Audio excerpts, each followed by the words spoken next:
Hello and welcome to Melee's Turn Wheel, the series that takes a retroactive look at the Fire Emblem series chapter by chapter. I'm your host, I'm a Melee Kirby, and today we're taking it back to chapters 15, 16, and 16X of Fire Emblem The Binding Blade. I apologize if this episode is a little bit quieter than the others. I am recording at a different time of day, so I'm trying not to be disturbing. It's not super early in the morning, but early enough where I don't want to be super loud, so you might have to crank me up a little bit. But that aside, I hope everyone's doing well. It is Monday. Recording this before I go off to work for the day. I don't think I'm going to be able to finish the whole thing in one sitting, but I'm going to try to get as far as I can. So I hope everyone's doing well. I'm very excited because this is the first episode that I'm recording after the podcast has officially crossed the threshold of 1,000 all-time plays, which isn't really a lot when you consider that a lot of those are me from the early days when I would listen back to a lot of the episodes. And all a play is they need to start the episode, and even if they turn it off within 5 seconds, it still counts. But still, it's meaningful for me, and I really appreciate anyone who's listening who helped me get to here. Audience size of 26. I'm looking at the dashboard right now. Audience size of 26 in the last 7 days, which is so far from where I thought this would come. I barely expected to cross double digits, so that's exciting. Might not be a big deal, but matters to me. But anyway. I just wanted to say thank you for that, and I hope to continue to entertain you guys going into the future. So, last time I asked you, who is your go-to shitty Fire Emblem unit that you enjoy using? Basically, a character who's bad and not really worth using, but you enjoy doing it anyway. And I got a couple good responses. At Biozilla on Twitter says, joke answer Xavier. He's a bad unit, not because of his stats, but because of what he put me through, and I relate to that very strongly. Chapter 18 of Thracia. Definitely not an experience that I want to go through again. If I ever replay that game, which I probably will, just being realistic, I'm almost certainly never going to recruit Xavier again. I really don't want to do a full recruitment playthrough of Thracia at any point in the near future or distant future, but who knows, maybe that'll change. Anyway, Biozilla goes on to say, real answer, Rad. No matter which Arcanine game I'm playing, I never fail to get a lot of mileage out of him, despite his stats even more so than his buddy Caesar. Yeah, Rad is an interesting one. I've used Caesar in the past, but I don't think I've ever used Rad, because, Caesar is already pushing it, and Rad is, uber bad. They're called Iron Sword and Steel Sword for a reason, right? So, but that's good. I'm definitely guilty of that myself. I also got a couple of answers on Discord. The one that I saw that stood out to me the most was Sophia, which I think was fitting given the context. Obviously, we were referring to Sophia in that episode, so it was good to see that somebody out there actually enjoys using her. As for myself, I've given a lot of thought to this. There's plenty of answers that I could say apply to me. I don't really like using any of the completely garbage, just borderline unusable units, like the Sophias, the Wendy's, the Fionas, Megs, Revelation, Odin, those kinds of guys. The bottom of the barrel, not really my thing. I'm more focused on the tier just above them, in which case I have a couple of good options to pick from. I like all the FE8 trainees. I don't think Ross is that bad, but the other two most certainly are, and I enjoy using both of them. But I think the standout one for me, if I had to pick just one, it would definitely be Donald from Awakening. I really enjoy using Donald. I use him in almost every playthrough. He can be a pain in the ass, but when he starts going, it's really fun to see him just all that effort pay off and just having him mow down enemies left and right. So, always fun. And I will definitely be using him whenever I get to Awakening for the podcast. So, Chaboy forgot to ask the next question, so I'm going to do that now in post. Who is your favorite comic relief villain in the series, we'll say. So, like, the stepping stone, loser antagonist who just kind of, like, exists to be, the mid-game antagonist, basically. So, obviously, the reason that I'm asking this in this episode is because we're going to be talking about Narshin, although there are a couple of other... Most of them are less clear-cut than this. Narshin is obviously meant to be one. For some reason, the only other one that comes to my mind is Zola from Fates. But there has to be more, right? Like, I'm thinking... I don't know. Some of them aren't really like comic relief villains, but are just so stupidly evil and bad that it could be considered comedy. I guess you could consider Gangrel in this if you wanted to. Like, I don't know. Your favorite comic relief villain. It doesn't even have to be. We'll make it more broad. It doesn't even have to be like a major antagonist. It could be like a one-off chapter villain if you want it to be. So you just some boss or villain whose main purpose is comedic in nature. Who's your favorite one of those guys? Leave your answers at IMayMeleeKirby or email turnwheelpodcast@gmail.com. And yeah, back to the episode. So with that out of the way, I think we can go ahead and get started with our chapters for the episode, starting with Chapter 15, The Dragon Child.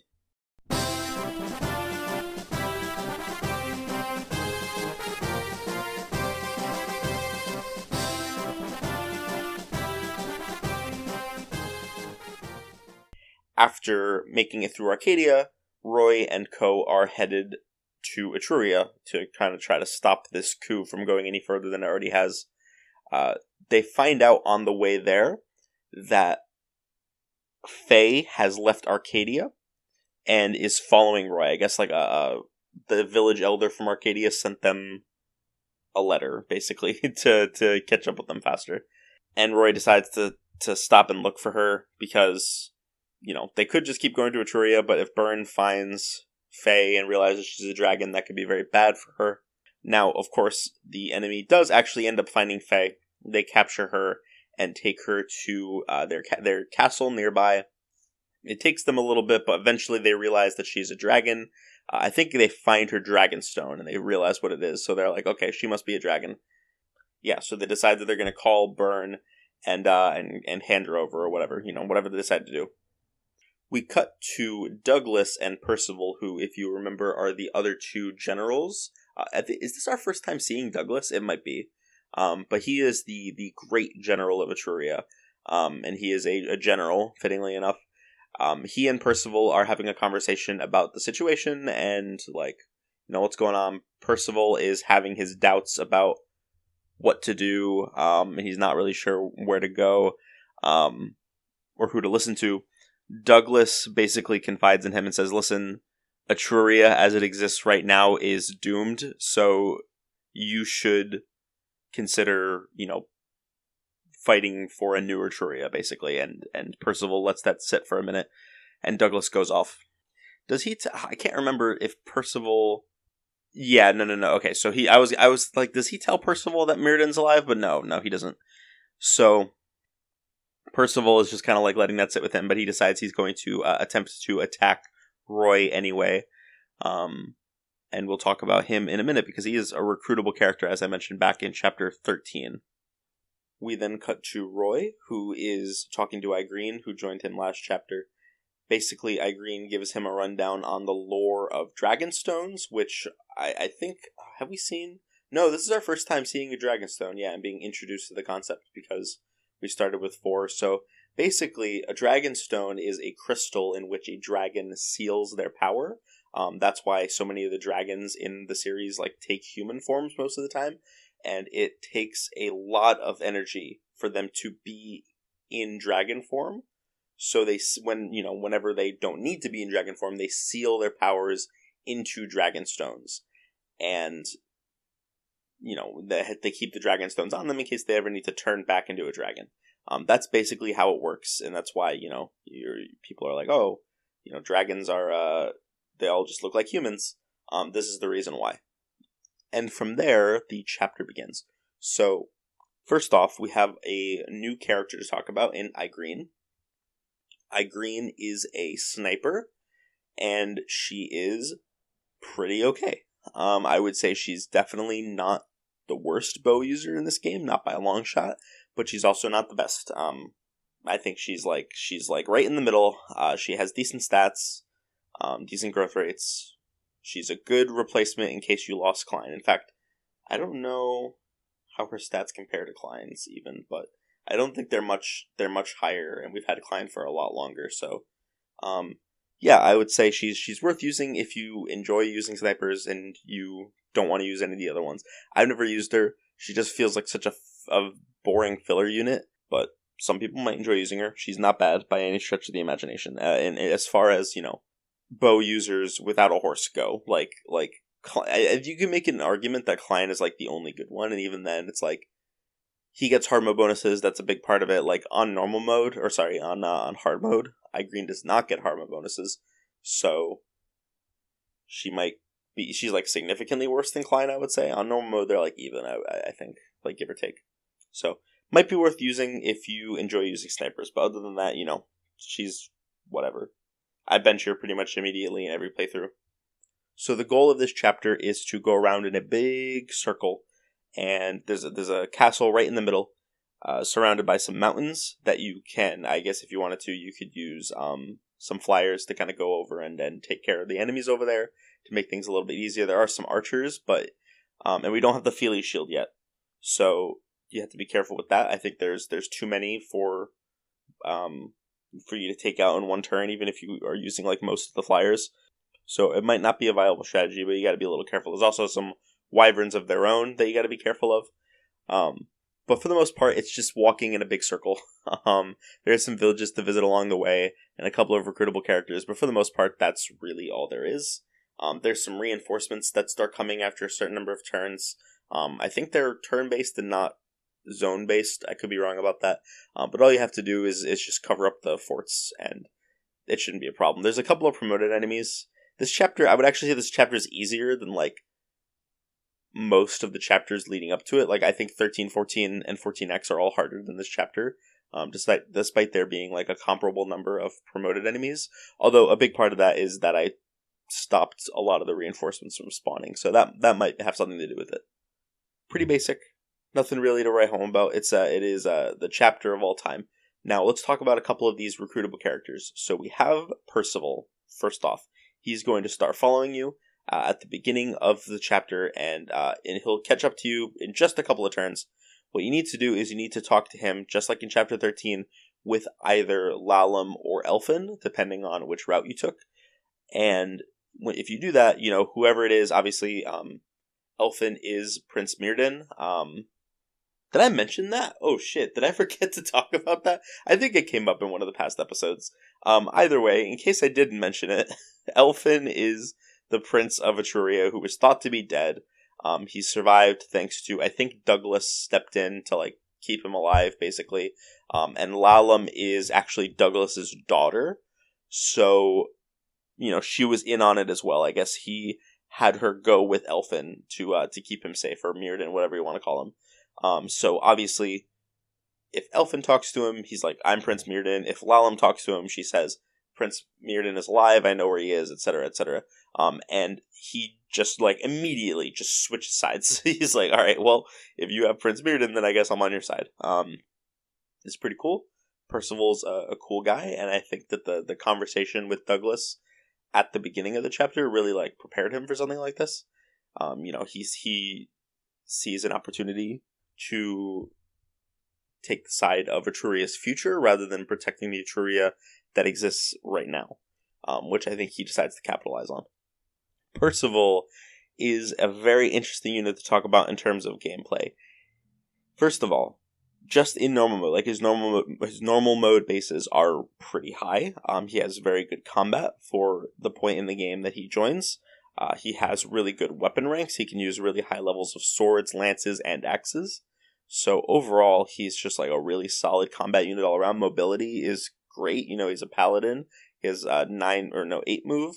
Can rescue drop people. He's just fantastic. Really good unit all around. If he joined earlier, I would say he's like in contention for one of the best characters in the game. As it stands, I don't think he is on normal mode.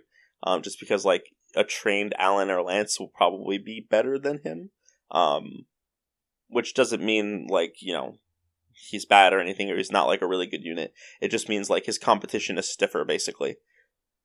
Now, on hard mode, where he actually gets hard mode bonuses, for some reason, he does not get them in Chapter 13, but he does in Chapter 15. I don't get that. He doesn't even join partway through the map.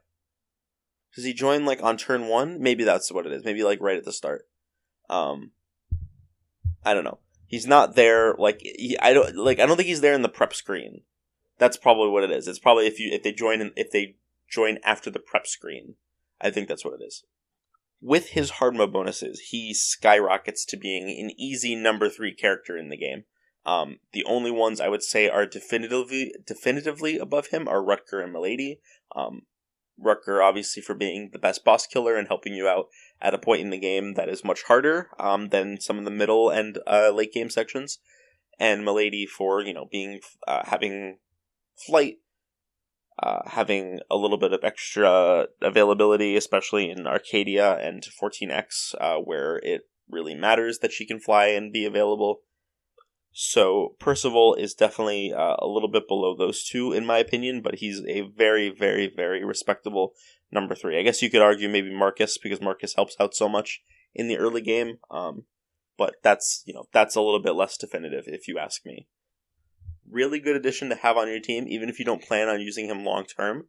He's very much worth keeping on your team, just as like a filler unit until you get like less deployment slots or more characters that you want to use, maybe like Nime or Yoder eventually. Like, he's a good guy to keep on your team as like a mainstay for the majority of the game. Okay, and lastly, we can talk about... Oh, let me just mention that with Percival is a squad of Cavaliers.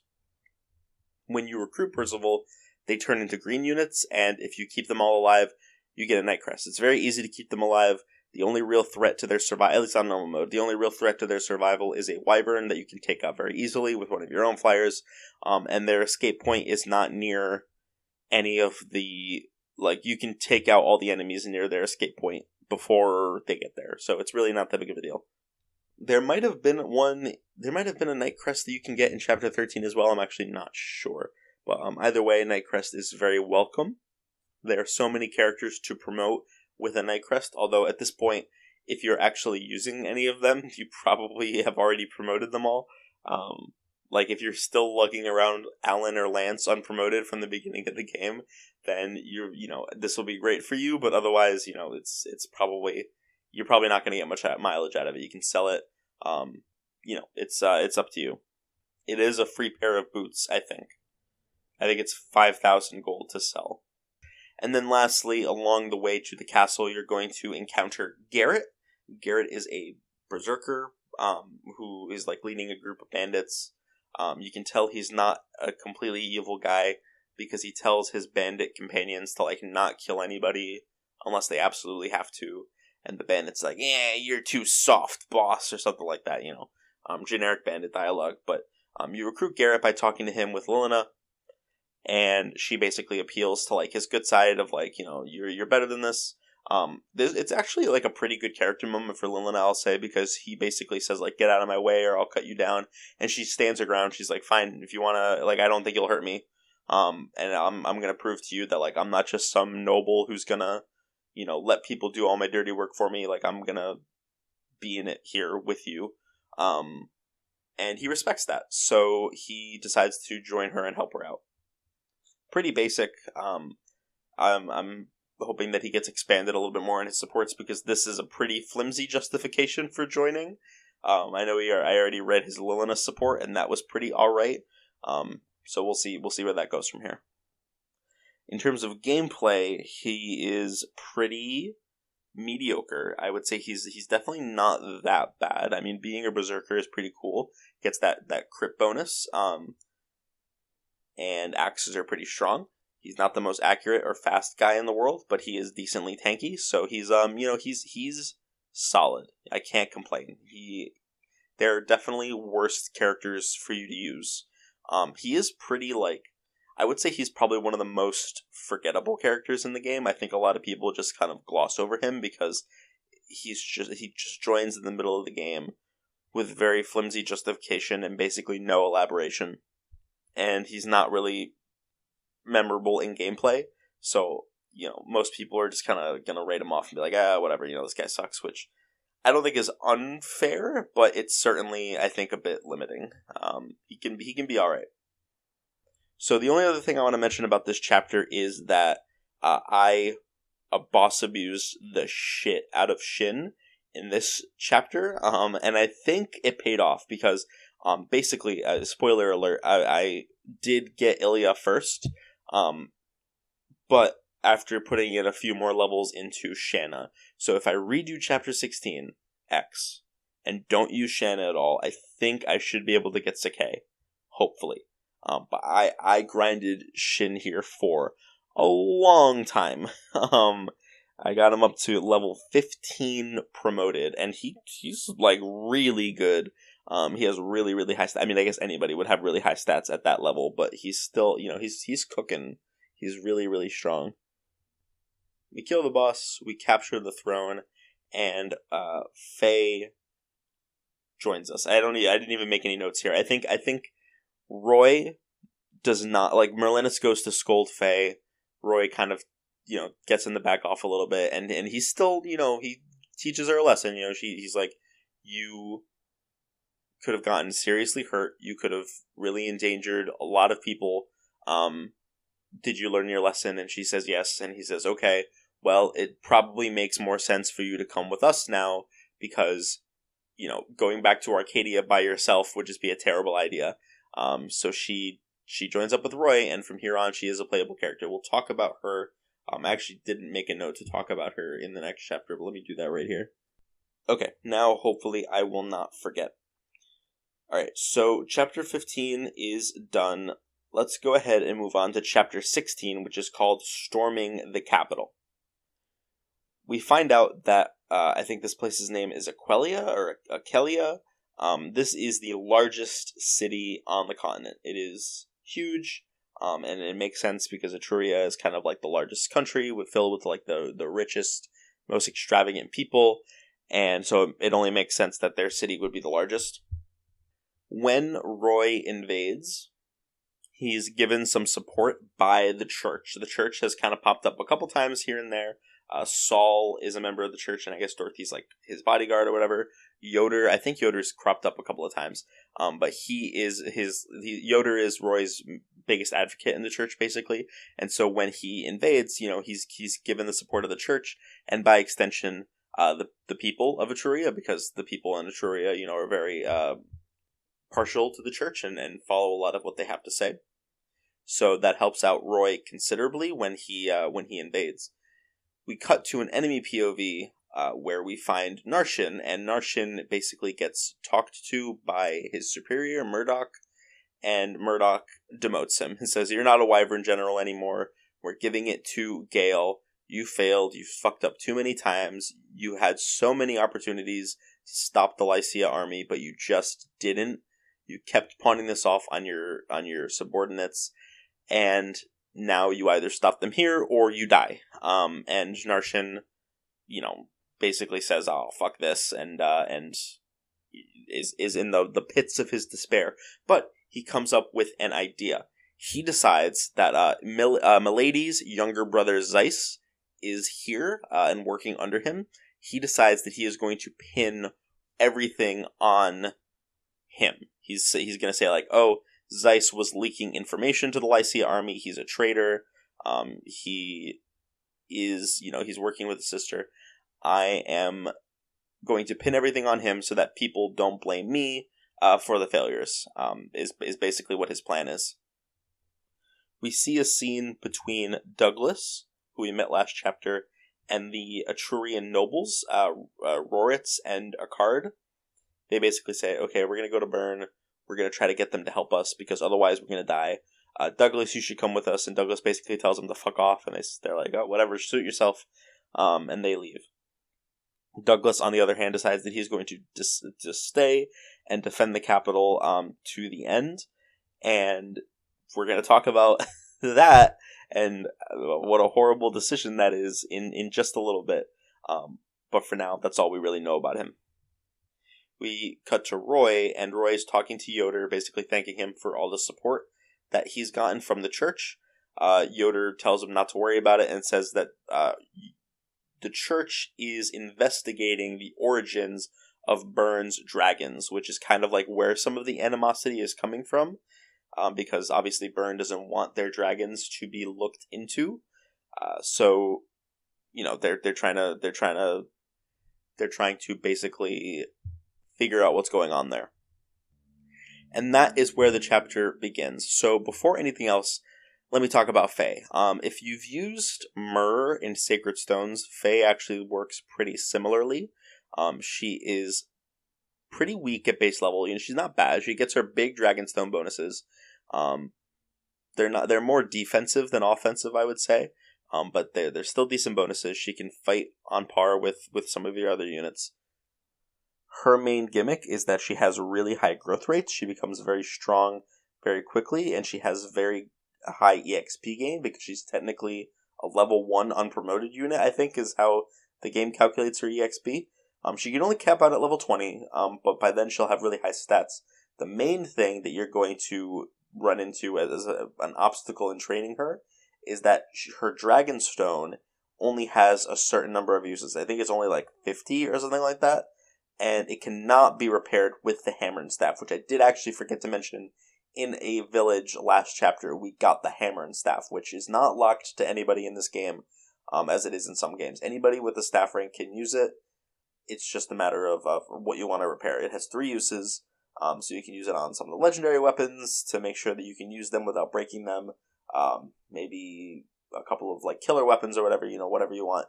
I can't really think of much else you would want to use them on other than the legendary weapons, but whatever. However, it cannot repair Fae's Dragonstone, so you can only attack with her 50 times. Thankfully, just transforming does not consume a use, so if she gets attacked at range, you don't have to worry about her like using up her Dragonstone usage. It's only attacks that it's used for. But she still gets the stat bonuses even if she doesn't end up attacking with it. Now, there is one more thing worth mentioning about Fae, and that is that she is forced in the final chapter. That doesn't necessarily mean anything, but it is worth mentioning because I know some people like to use all the characters that they're going to be using in the final chapter throughout the entire game. That's not how I personally choose to play. Like, if a character is forced in the final chapter and I don't want to use them, I just won't. I'll bench them and I'll keep them safe in the final chapter if I need to. But some people enjoy playing that way, so I figured I should mention it here. If you do want to use Fae in the final chapter, she's forced on your team, you might as well make her a strong fit. Then you might want to start working on that now, although you can't do too much because, of course, she's going to run out of Dragonstone uses. So maybe try to only give her, like, kills on promoted enemies or whatever to make sure that she gets the most out of it. Now, with that, we can start talking about the map itself. The conceit of this map is you need to get to the throne room. You're sieging a castle, the usual Fire Emblem stuff. There's a lot of side objectives here, though, is the thing. There's a few recruitable characters, there's chests, there's a secret shop, and some good stealables. So let's go into all of those right now. First of all, there are 2 chest rooms, one on the left and one on the right. You can split your army, which I always like. You can take one group up the left side, or I guess the middle, and then one group goes up a narrower path on the right. Both sides have a chest room, so you're going to want to bring at least 1 thief, maybe 2, if you want to be as efficient as possible. I only ended up bringing 1 because it's pretty easy to just cart them around. Once you clear out most of the enemies, it's pretty easy to cart around your thief without much of a problem. So you're going to want to get, there's some really good items here, promotion items, stat boosters, really good weapons. Like almost all of the items that you get here are like really good. And even if the ones that you don't want, you can sell and use the funds to buy stuff at the secret shop, which we will talk about in just a little bit. Hugh is a character that we get introduced to a couple of turns in. He's basically complaining about about his money. He's like, where's my money? I didn't get paid. They're gonna pay me, aren't they? He's pretty desperate. He wants that money. So if you talk to him with Roy, then you can recruit him. And he's the first recruitable character in this chapter, if you don't count Faye. There's actually, if you only count the characters that are recruited in this map, and join you mid-battle, then there's only 2. But if you count Faye, and if you count Douglas, there are actually 4, which is a lot. I think it might be the highest number out of any chapter, although, again, technically, Douglas does not join you right away. But anyway, it doesn't matter.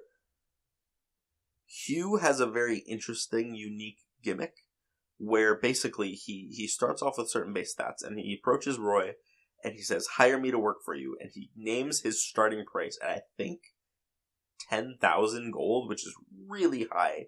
That is the price of 2 promotion items, 2.5 stat boosters, and that's like with the silver card. Without the silver card, that's 1 promotion item.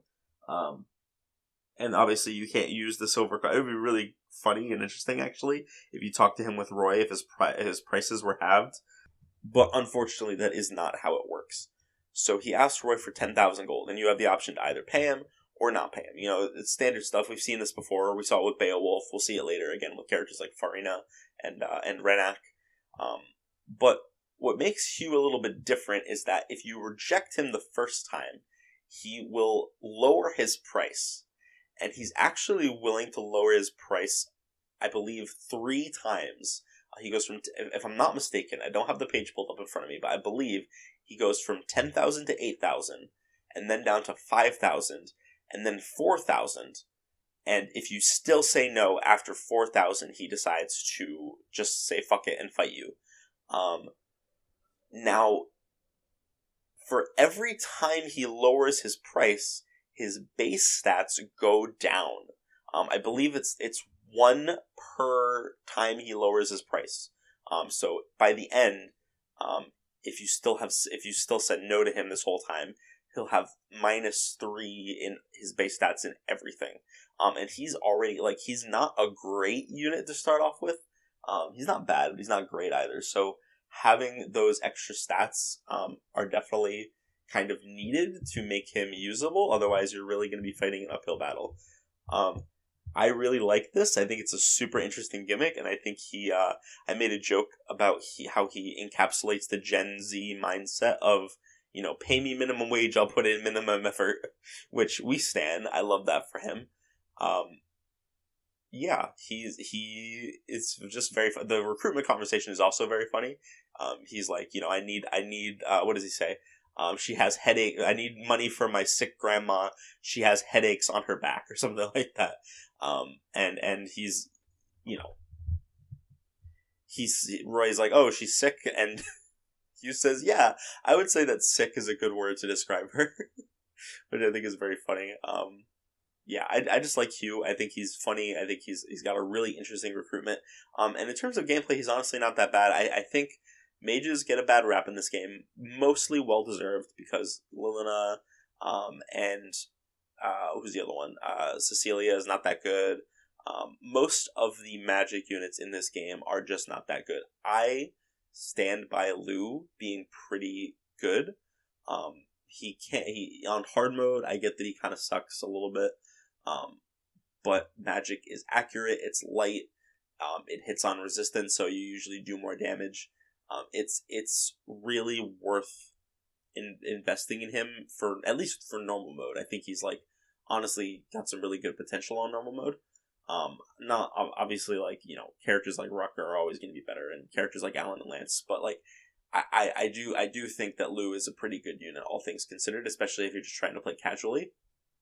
Hugh, I think, also kind of comes close to that. I'm gonna be honest with you guys. I've never used Hugh. So, even if I'm doing a full recruitment run like I am here, I always just, get him as low as possible and then recruit him. So he always ends up having really bad bases, and I don't use him. One of these days I will go and I will use him at his full potential. I think he's pretty decent, especially since I think he can promote immediately. So if you just give him a guiding ring, which, easier said than done in this fucking game, but if you can do it, then he becomes a sage pretty early. He can start working on a staff rank. He's fine. He's a pretty solid combat unit. But any lower than his 10,000 gold bases is gonna kind of like put a damper on using him and make it like a lot harder than it needs to be, I think. So yeah, your mileage may vary. You may get a very good hue that's worth using if you want to splurge the 10,000 gold, or you might get a terrible hue that's you bench immediately if you want to haggle him down to 4,000. Really all up to your personal preference. So it's gonna be around the time that you recruit Hugh, kind of depending on how fast you're playing, but eventually you're gonna realize that Douglas is on the move. And Douglas is a red unit, and he will attack you. He's not super strong. In fact, I'd be more worried about killing him than anything else, but he can do a pretty solid amount of damage because he has good strength and a silver axe. He's not going to one-shot most of your guys, but, he can be kind of tricky. Now, the reason this matters is because, as I mentioned a little bit ago, Douglas is a recruitable character, and not just that. You need to recruit him in order to get the guidance chapter for this map, because there is a guidance chapter, chapter 16X. We do need to go to it if we want the true ending. So in order to get it, we need to recruit Douglas. And how do we do that? Well, basically, all that we need to do is keep Douglas alive until the end of the chapter, which is honestly not too hard. He is very persistent. He will follow you everywhere. He moves. He will attack you if you are in his range. The only real thing you have to take advantage of here is that he will not ever attack Lalum or Elfin. So if you manage to block him at some point with Lalum or Elfin, then you can there are ways that you can like trick him into going into a room and being stuck in there, holding him up at choke points and things like that. You could always, I think you have a sleep staff at this point. You could always put him to sleep for a few turns. Like, you have options. It's really not that hard to keep him alive. It's something that you need to be aware of, and it's something you kind of constantly need to keep track of, because it's not like one of those things where you could just deal with it and then forget about it. He will always be there. He will always be coming for you. Even if you forget about him for just a couple of turns, it could come back to bite you. So just be aware of that. It's just a little bit of obnoxious of a requirement to lock the best ending behind, but it's not that bad. I actually kind of enjoy it. It's something to keep track of in this map that I find enjoyable. The chests are all really good. I think I mentioned that already. There's some really good chests in here. And then the last side objective that is worth talking about, at least for me, is the secret shop. So on the left side of the map, there will be a couple things. First of all, there's our fourth, whatever you want to call him, recruitable character, Zeiss. In order to recruit him, you need to talk to him with Milady. You break the wall down. It takes a while because it has 100 health, but you can break the wall down, talk to him with Milady, and basically he's like, are you with the Lycia army? Why did you betray Bern? Yada yada. He kind of accuses her, and she's like, well, I don't really see it as betraying Bern. I'm helping Guinevere, and I consider that to be working with Bern. And Zeiss is convinced and decides to join his sister. Zeiss is pretty good, especially on hard mode. He gets like really, really high strength. I think he has like capped strength at base or something like that, and like really high HP. The rest of its stats all range from like okay to mediocre. I mean, a couple of them are bad. I think his res is really bad, but his speed is kind of the main thing that's holding him up. If you want to give him a speed wing, it might be a good idea, but otherwise, he's gonna be kind of slow. Although with his enormous strength, he might just one shot a lot of things or come close at least. So it's not too far out of the realm of him to just like kill things even without being able to double them, which I think is pretty cool. Obviously, having another flyer is also really good. He is the last unpromoted flyer that we will be getting in this game, and the last flyer in general that we'll be getting in this game if we decide to go Sakai route instead of Ilya route. Now, this is where I mentioned earlier that you can get up to 3 Elysian Whips, all really early.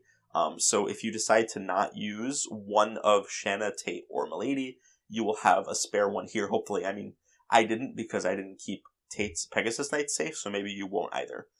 But either way, there's a good chance that you'll have an item to promote him with, which would be pretty good if you feel like using him. But otherwise, he's discount Milady. He's past the point in the game where he would be super useful. His stats aren't as good as Milady's are. He's not going to be as good at killing enemies. And his opportunity to take advantage of some of the unique aspects of FE6 are kind of past. So, not bad. Maybe not worth using, but it's kind of up to your own discretion. Basically, right next to him, though, in fact, I think it's the tile that he starts on, there is our very first secret shop. And the secret shop is a type of shop that exists. You can only access it by standing on a specific tile with the VIP card, which Hugh joins with. So that's the reason to recruit him. You could always steal it from him if you don't want to bother. But that's another thing that you need to have your thief do, which you might not want to bother with. So it might just be worth recruiting him just to get the member card, or the VIP. What is it called? I think it's the VIP card in this. But anyway, if you have the VIP card, you stand on this specific tile, which is like right in this corner where Zeiss starts. You can buy usually unique and rare items. In this case, so it's an angelic robe, physics staff, and as many of every stat booster as you, or not stat booster, promotion item. So this is where you can remedy this problem. This is where I would highly recommend you decide which characters you are going to use in the long term, because you're going to need them. You're going to want to get these promotion items here. I think there are still promotion items left in the game for you to get, but they're late. It's really just, it's a better idea to just pick up as many as you can here. So in my case, I picked up a couple of guiding rings, and I think that was it. I needed one for Lilina, and I needed one for Ray, because I think Ellen and Lou were already promoted at this point. The last thing I want to mention regarding this chapter is the boss. Narshin is pretty strong, and he's got some good weapons. He's got a rune sword, which not only can attack at range and retaliate at range, but if it hits you, it heals him. It's like a Nosferatu tome in a sword, which is pretty cool, actually. I think the rune sword is one of my favorite weapons in the GBA games. It's not very useful, but I just like it conceptually. But the other thing, the more notable thing that he has is a Feely shield, which is an item that if you hold it in your inventory as a flyer, you are no longer weak to arrows, which can be really handy if you want to use a flyer like Milady or Shanna or Zeiss. You just got Zeiss, you could use him.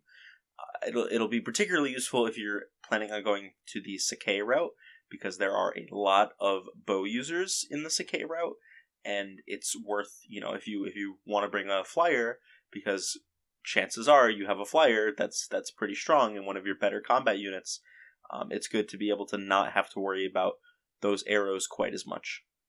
Thankfully, because of the way stealing works in this game, you don't actually need to be faster to steal from an enemy, so you can just you don't have to train a thief at all. You would have had to train like Astor or Chad, or I guess Kath, but probably Astor or Chad, to steal this item from him, because he's not slow, he's pretty fast. But thankfully you don't have to worry about that as a thief in this game. You can just steal no matter what, as long as you have an open inventory slot. He also has a gem, I think, which can help you buying items and promotion items if you need them. Alright, I think that's everything. Let me just double check real quick. I should mention that Lalum and Douglas have a conversation. I mentioned that Lalum and Elfin, Douglas will not attack them, but I assume Elfin and then definitely Lalum have a conversation with him that I find the Lalum one to be very sweet. Here, let me jog my memory on it real quick. So he actually has a conversation with Lalum and Elfin, like I mentioned, and then also, of course, I don't know why I didn't think about this, he also has a conversation with Cecilia and Percival, although he will attack them, so just be careful about that. I want to talk specifically about the Cecilia conversation and the Lalum conversation, because I think both of those are pretty good and interesting. Not that the other two aren't, I just like these a little bit more. The Cecilia one that I find pretty cool because of how she and Douglas differ in their opinions of what the purpose of the army is. Whereas Douglas sees it as his personal responsibility to ensure the safety of the king. She, Cecilia, feels that they should act for the people, and that if going against the king, or working with the king, means going against the people, then she's not willing to do that. And, I mean, it makes sense that she was the first of them to defect, whereas Percival and, of course, Douglas need to be convinced to, move from their position. And I just think that's interesting. I think it gives a little bit of a perspective on how each of them see fighting and being a part of a military, which I think is cool. The Lalum conversation gives a little bit of backstory for Lalum and how she knows Douglas. I mentioned earlier that Lalum is Douglas's daughter. What I neglected to mention is that she is actually his adopted daughter. So apparently, when she was younger, she was forced to dance to survive, and she had very little money, very little food. She was homeless, she was just barely getting by, and she had to, work as a dancer to survive. And then Douglas finds her and takes her in and raises her as his own daughter. And from that point on, Lalum feels indebted to him and decides that she is going to strive to be as useful to him as possible, to repay this debt that she believes that she owes him, which I think is cool. And their relationship is just very sweet. I don't remember if they have a support with each other.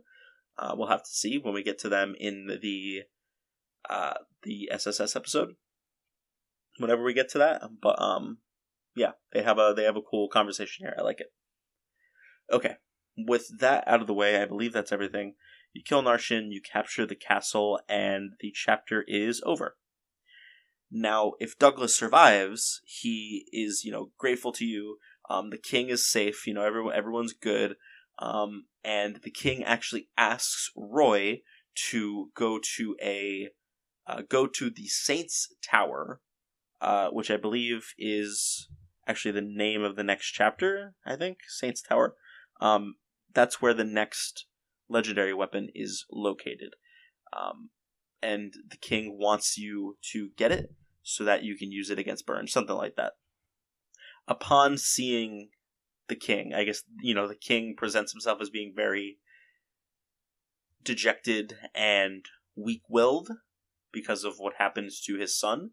And Roy kind of infers, like, all right, if he was like this, then I can see why he would be an easy target for Bern and the people to take advantage of.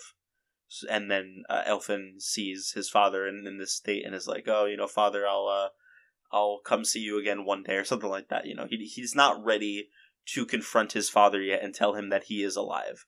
I guess he wants to continue traveling with Roy before he makes that call.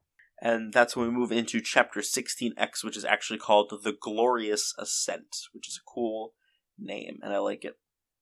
So Douglas leads Roy to the Saints Tower, where the legendary light tome Oriole is being kept. I think that's how you pronounce it, I'm not sure. And he says, all right, we're gonna get this legendary weapon. The boss of the chapter, whose name escapes me, but he is a member of the church who is protecting this legendary weapon. He believes that it was wrong of the church to side with the Lycia army and wants to side with Bern instead. So he is going to try to stop the Lycia army by using something that he refers to as the Heavenly Arrows. We're not sure what those are during this cutscene, but we'll see what they mean quite shortly. So yeah, that's how the chapter begins. And the goal of this chapter is to make it from the bottom of this tower up to the top. There are a few layers. It's a little bit like, if you've ever played Radiant Dawn, it reminds me of Radiant Dawn 1, Part 1 Endgame, where you're kind of like climbing this ascent towards the throne at the top, or, whatever it may be. And there's like different layers of this map. Obviously, if this game had a ledge system, this chapter would be full of ledges in this chapter. But alas, it does not have ledges, so no ledge gameplay for me. But basically, we just have to get there.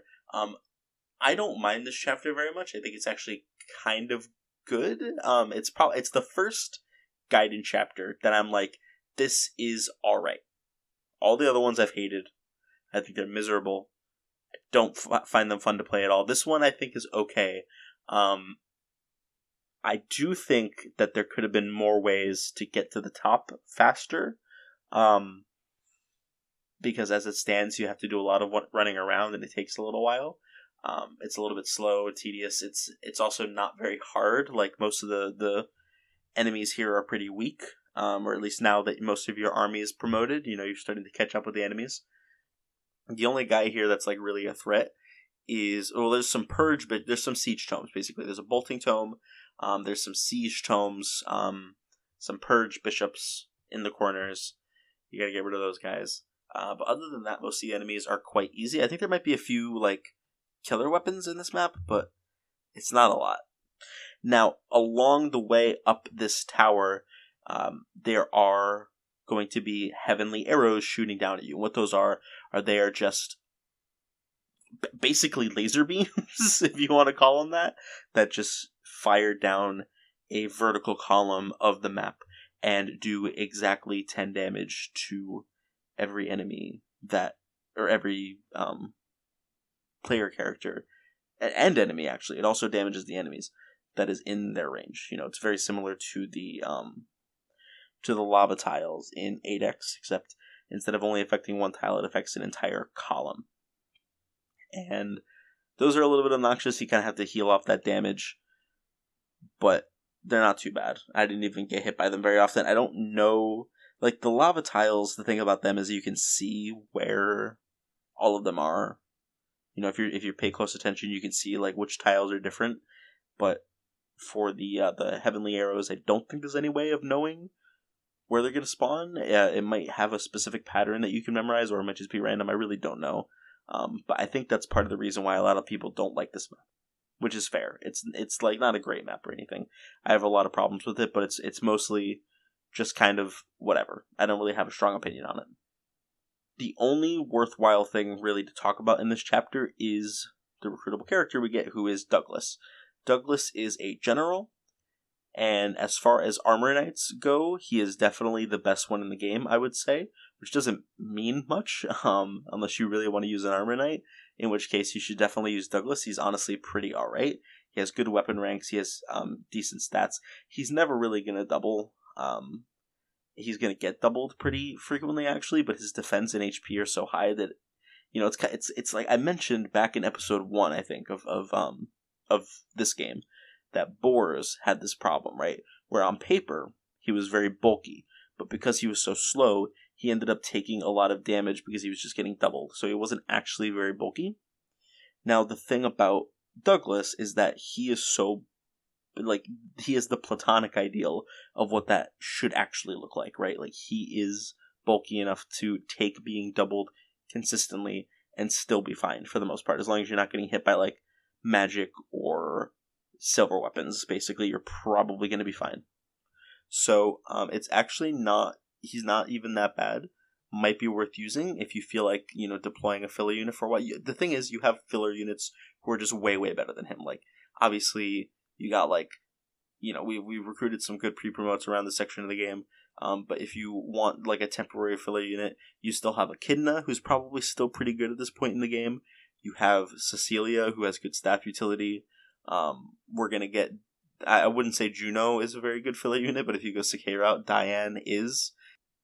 So there's a lot of options here, and Douglas is not exactly topping the list of good temporary deployed units, but he it's something, right? Like this game, especially if you're playing normal mode, this game is easy enough where you can use characters like Douglas and still be fine. So if you feel like using an armor knight, you were disappointed that Boars and Wendy and Barth were so bad, Douglas is your opportunity, and he is good enough to sort of work.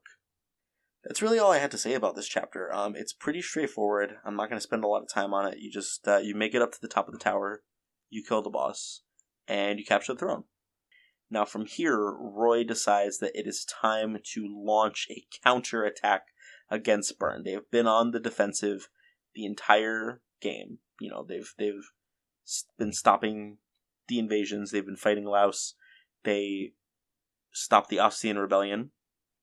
And then they spent a whole bunch of time fighting Etruria and pushing back the Bern invasion of Etruria.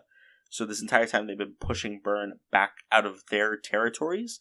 Now it's time for them to go into the Bern occupied territories and fight them out, basically.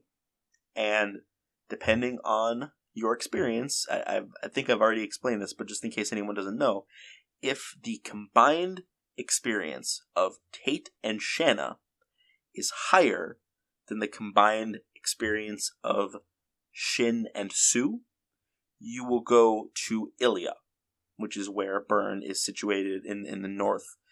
And if the reverse is true, then you'll go to Sakai, which is kind of between Bern and Ilia. Now, whichever you go to is a matter of personal preference.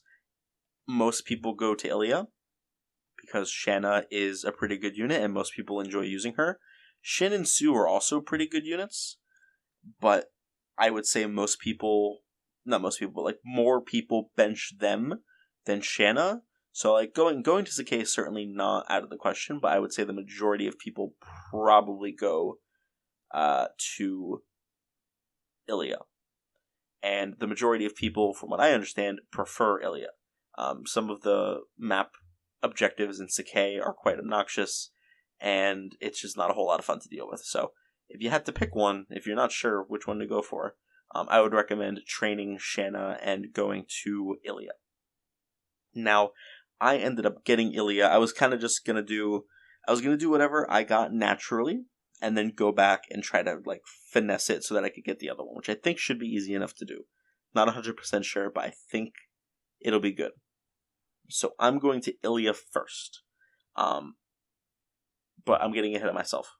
Before we wrap up the episode, I want to talk about one more story thing that happens.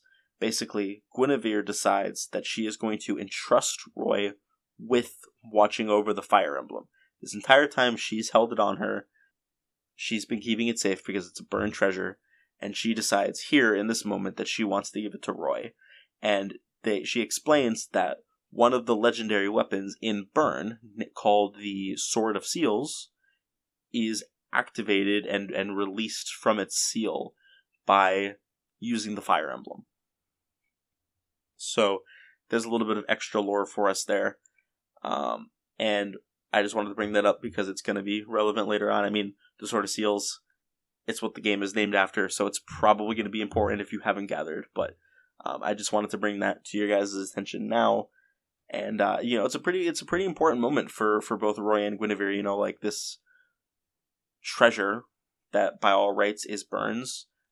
She's entrusting it to basically the leader of the opposing army and saying, I believe that you should have this. And that's a pretty big deal. And I think Roy kind of sees it that way as well and is honored by Guinevere's trust in him. Which is cool. I think it's a nice little moment for the two of them. Now, that's the end of these chapters. Next time we're going to be doing... Okay, so, hear me out. I know that I have not been getting these episodes out on time. It's been taking me usually a little over 2 weeks. I've been trying to get them done in 2 weeks, but they've been taking me a little bit longer than 2 weeks. I'd say 16, 17 days, mostly. And I'm aware that sucks, and I'm going to try to do better, but for the next few episodes, we're probably going to start to see a little bit more than that even, because the next episode that we're going to be putting out, or that I'm going to be putting out, is going to be covering 5 chapters, 17, 18, 19, 20, and 20X, Ilia route.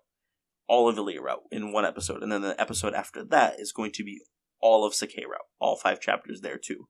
So, for the next 2 episodes, we're going to be talking about 5 entire chapters, which is a lot. I don't think most of them are very complex, but, we might be able to speed it up a little bit, but just keep that in mind. I'm going to be talking about more chapters than I ever have before in one episode. And on top of that, this coming weekend, because I'm recording this on the weekend that I should be editing it and putting it out, because of course I am going to PAX East. So because of that, and because of how long the episode's going to be, it might be delayed a little bit longer. So just keep that in mind. I'm going to try to get it out around the time that I usually get these episodes out. But I can't make any promises, and I just wanted to make you guys aware of that now. Okay, so there is no news that I've seen that's worth talking about at this time. So I'm just going to skip straight to stuff that I've been doing. Now, I want to quickly say that I am still planning on doing an episode about Engage. I know the ship has long sailed at this point. Engage has been out for about 2 months now, and I think interest in it is starting to pass. Like, it's not the hot new thing anymore. That's fine. I mean, I'm not trying to capitalize off of trends. It would have been nice, but I really didn't feel like I could make an episode about it until I went in for a second playthrough, which I've been putting off because I didn't really like the game very much. I thought it was just okay. So I've been really putting off a second playthrough. The past few days, I have started a second playthrough. I'm currently on, I think I just finished the Fog of War chapter with Yunaka. So whatever chapter, I think it's chapter 6. And I don't think I need to finish an entire second playthrough to have my thoughts on it. But I wanted to at least start again and see, like, maybe get to like the halfway point, because there's some good chapters in there. Just to get my thoughts on it, refresh my memory on the gameplay, get some supports that I haven't seen last time, to talk about the characters a little bit. I'm not going to make any promises about when that episode is going to come out. I've been wanting to say, like, oh, it'll come out soon, but just realistically, I really don't know when it's going to come out. On top of that, I do have another SSS episode recorded, and after this main episode goes out, I can have 2 more SSS episodes. So I'm not going to put a time frame on any of these, but just know that in the near-ish future, you should be getting up to one of the SSS episodes is coming out before this one, so you've already seen it. But hopefully you'll get 2 more soon, and then the Engage episode at some point. I don't know. But just know that there is content coming in your future. I'm honestly, I don't think that many people care. I'm being a little bit too hard on myself, I think. But I do, I try to set the schedule, because I know that if I let it get out of hand, I will just start to fall off again. And I don't think I would ever take another 10-month long hiatus without saying anything. But I definitely would let the gaps get a little bit out of hand if I didn't really try to stick to the schedule. So I'm trying my best, and I appreciate you guys bearing with me and dealing with some of the inconsistent uploads. Now, the only non-Fire Emblem related thing that I want to talk about is something that I just found out about a few days ago. So, in 2016, 7 whole years ago, I discovered a little game by the name of Pokemon Academy Life. It is a visual novel that uses the Pokemon world and Pokemon characters to tell a school story, basically. Originally high school, it's now been kind of aged up to college level, which makes sense. Now, I've always really been interested in this game. It is a really cool idea. It's basically like a visual novel dating sim with RPG elements.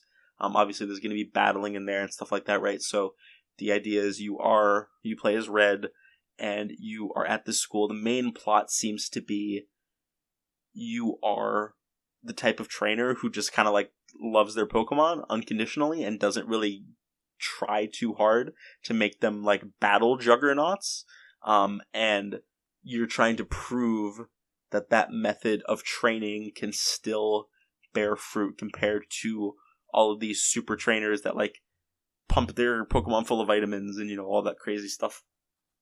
Selective breeding, things like that. And it's a pretty cool plot conceptually. I really like some of the characters in it. Like there's a whole bunch of different characters from the Pokemon universe. Leaf, Blue, Ethan is in there. Well, he wasn't for a while, but now he is. A bunch of the gym leaders and stuff. It's cool. I really like it.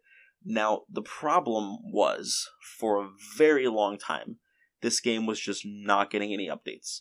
It was very slow going. It was at the point where like we were getting the same beginning chunk of the game. It was just being redone over and over again.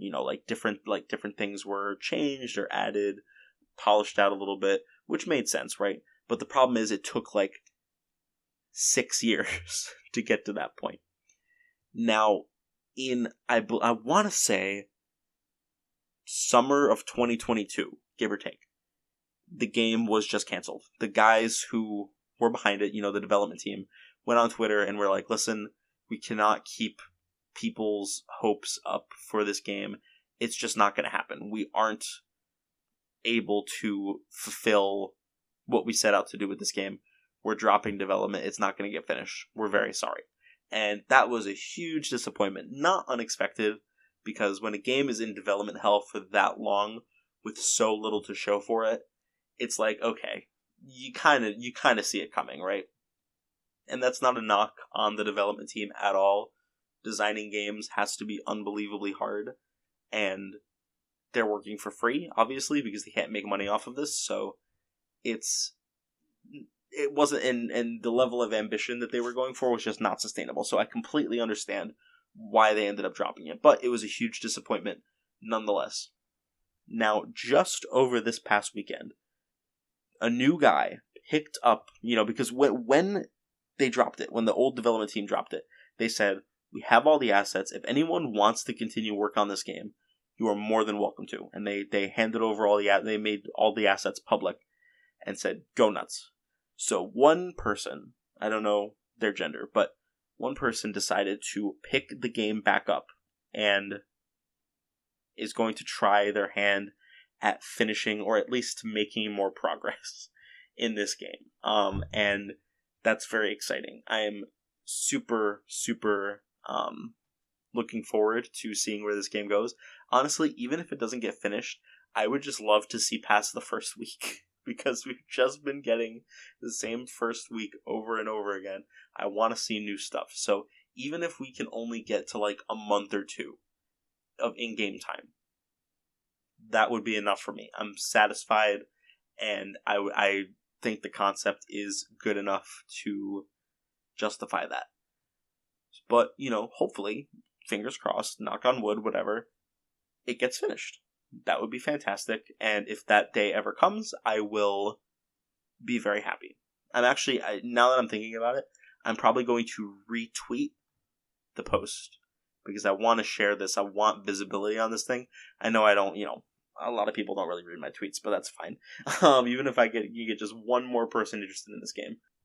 Yeah, I mean, that's really all I have to say about it. I'm very excited. I hope that progress is made on it.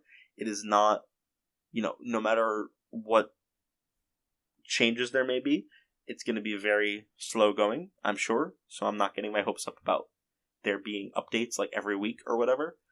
But still, I'm looking forward to seeing where things go. All right. Now, I think that's everything that I had to talk about. I beat Trails of Cold Steel 1. That's the only other thing. I started Trails of Cold Steel 2, but I haven't played it in a while. So, and I don't really feel like picking it up again anytime quite soon. So, that shouldn't be a problem. Anyway, with that done, I'm just now realizing that I forgot to ask a question, so I'm going to have to put one in post, but that's fine. You'll have already heard it, and you can laugh at me if you made it this far into the episode. Anyway, I hope you all have a great rest of your day, and I will talk to you all next time. Bye-bye.